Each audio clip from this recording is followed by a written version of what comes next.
मो पुअर देह serious condition रे अछि वर्तमान वेंटिलेटर लागि तार सब किसी ऑर्गन फेलर बतौछंती डॉक्टर माने आउ ताकू आईसीयू रे रखाई वेंटिलेटर रे अछि मो पुआ। आज जिते मीटिंग है डॉक्टर सहित जो मैंने चिकित्सा रे अछंती से माने आपन कोन सूचना देले से कहले ट्रीटमेंट चली किंतु वर्तमान भी 1% भी इम्प्रूव हैनी से या कहले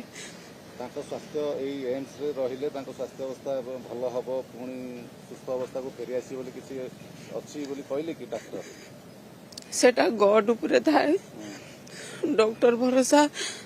आम ट्रीटमेंट करथाउ किंतु गॉड कर आशीर्वाद हेले मो पुओ बंची जीव। डॉक्टर के परामर्श देले कि आपण भुवनेश्वर दिल्ली चाहिले नहीं पारो एमती कहले कोर्ट को जीवा परामर्श देले ना सेमती किछि कहि नांती आपन को इच्छा जोठी भी नहीं पारो एमती कहले नहीं भुवनेश्वर एम्स दिल्ली एम्स कि मुंबई एम्स जोठी भी नहीं पारंतु आपन एमती कहले आउ सारा ओडिशावासी पुणी गवर्नमेंट को रिक्वेस्ट करुछि अनुरोध करुछि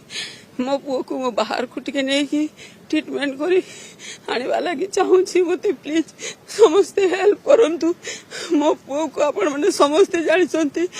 मो पुओ को हेल्प करो।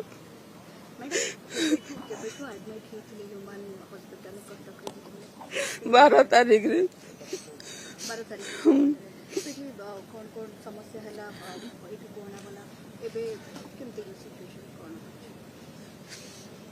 सेठी भी जो सिचुएशन थिला सेठी डायलिसिस करवा लगी भी कही बट मु निजे नहीं आसिली बो साथी कथा हेली मो बो भी मो साथी अच्छी कथा है दी सासु बो एम्स हॉस्पिटल को आणिलु